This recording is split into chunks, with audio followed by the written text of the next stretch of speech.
اہل ایمان کو اجتماعی صورت میں جس چیز کی سب سے زیادہ ضرورت ہے وہ ان کا اتحاد ہے، ان کا اتفاق ہے۔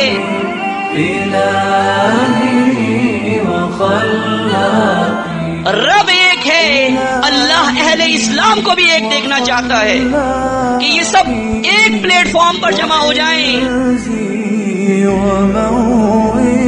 وہ مسلمان عالم، ان کے کئی ممالک ہیں، اگر ان کی دفاعی صلاحیتوں کا اندازہ کیا جائے اور انہیں مجتمع کر لیا جائے، ایک جگہ کم کر لیا جائے، تو دنیا کی کوئی طاقت ایسی نہیں ہے جو ان کا مقابلہ کر سکے۔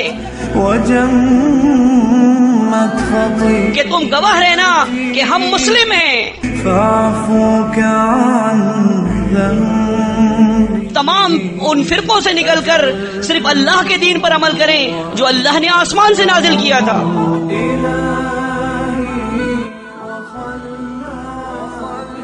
اللہ کے بندوں، ہمارا رب ایک ہے، اور اسی لیے اللہ نے ارشاد فرمایا ان هذه امتکم امۃ واحدۃ وانا ربکم فاتقون، بے شک تمہاری یہ امت، تمہاری یہ جماعت ایک جماعت ہے اور میں تم تمام کا رب ہوں، لہذا تم مجھ سے ڈرو۔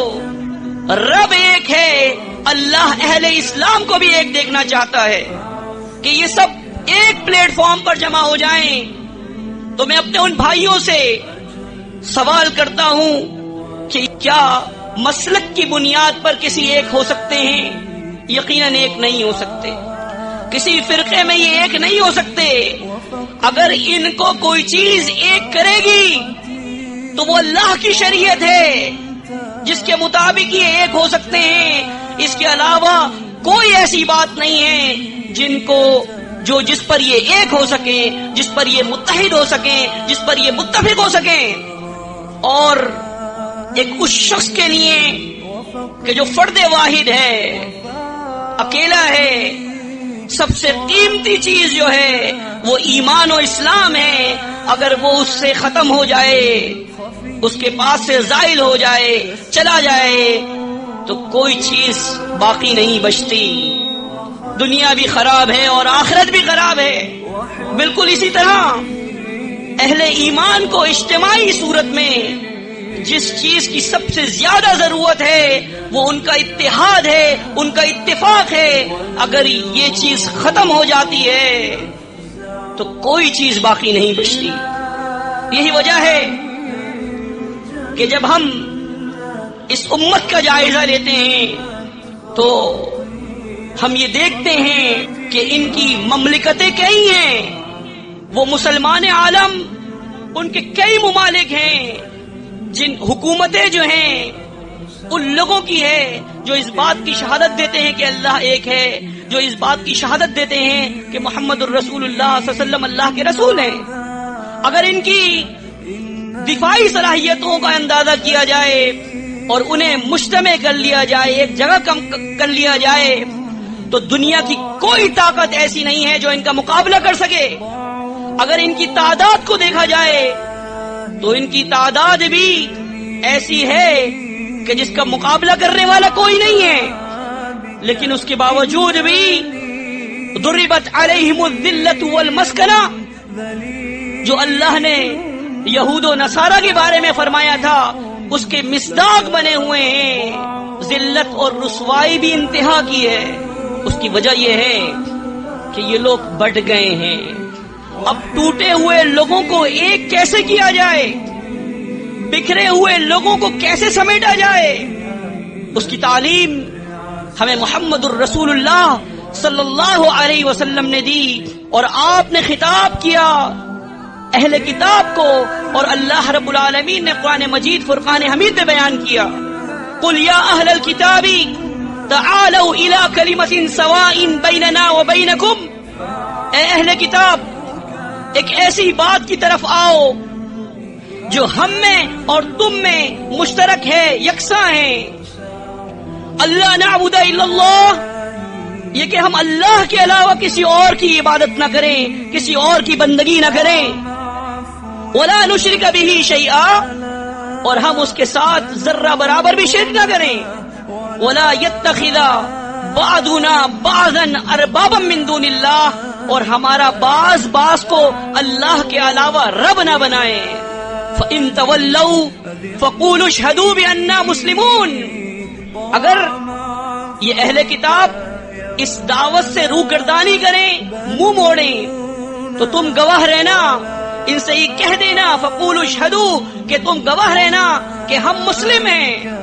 تو جب اختلاف کو ختم کرنا ہے، افتراق کو ختم کرنا ہے، بکھرے ہوئے کو سمیٹنا ہے، تو اس کے لیے اصول جو دیا اللہ رب العالمین نے کہ ہم اللہ اکیلے کی عبادت کریں، اس کے ساتھ کسی کو شریک نہ کریں، اس لیے کہ حاکم حقیقی وہی ہے. بات یہ ہے کہ ہم نے یہ کہا ہمارا رب اللہ ہے، لیکن ہم نے وہ قدر نہیں کی کہ جو قدر کرنی چاہیے تھی. ہم نے سوچا نہیں کہ یہ اسلام کی تعلیمات تو ایک کرتی ہیں، جدا نہیں کرتی. تو اگر ہمیں دوبارہ مجتمع ہونا ہے تو محنت کرنی ہوگی اس بات کی کہ قربانی دینی ہوگی اپنی خواہشات کی، قربانی دینی ہوگی رنگ و نسل کی، قربانی دینی ہوگی وطن پرستی کی، صوبہ پرستی کی، قربانی دینی ہوگی مسلک و مذہب کی. تمام ان فرقوں سے نکل کر صرف اللہ کے دین پر عمل کریں جو اللہ نے آسمان سے نازل کیا تھا، اور کسی کو رب نہ بنائیں. رب بنانے سے مراد یہ ہے کہ بات اگر مانی جائے گی تو اللہ کی مانی جائے گی، بات اگر مانی جائے گی تو محمد الرسول اللہ صلی اللہ علیہ وسلم کی مانی جائے گی. اور یہ وہ چیز ہے جو ایک کر سکتی ہے، یہ وہ چیز ہے جو اتحاد قائم کر سکتی ہے. یہی وجہ ہے کہ محمد الرسول اللہ صلی اللہ علیہ وسلم نے ارشاد فرمایا یا ایھا الناس انی قد ترکت فیکم ما ان اعتصمتم به فلن تضلوا ابدا کتاب اللہ و سنت نبیہ. اے لوگوں، میں تم میں دو چیزیں ایسی چھوڑے جا رہا ہوں، اگر تم نے ان دو چیزوں کو مضبوطی سے تھامے رکھا کبھی بھی گمراہ نہیں ہوگے، کبھی بھی راہ نہیں بھٹکو گے. وہ کون سی دو چیزیں ہیں؟ کتاب اللہ، اللہ تعالی کی کتاب، و سنت نبی ہی، اور اس کے نبی کا طریقہ.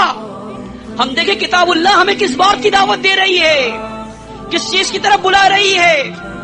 اللہ رب العالمین نے ارشاد فرمایا وَمَنْ أَحْسَنُ قَوْلًا مِمَّنْ دَعَا إِلَى اللَّهِ وَعَمِلَ صَالِحًا وَقَالَ إِنَّنِي مِنَ الْمُسْلِمِينَ.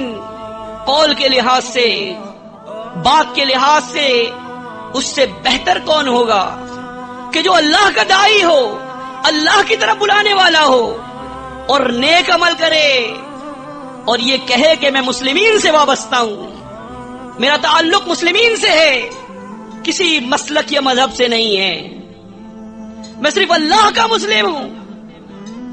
یہ وہ چیز ہے جو مجتمع کرے گی. اگر آپ کسی بھی چیز کا انکار کر دیں، کسی بھی مسلک کا انکار کر دیں، کسی بھی مذہب کا انکار کر دیں، کسی بھی فرقے کا انکار کر دیں کہ میرا تعلق اس سے نہیں ہے، تو کافر نہیں ہوں گے.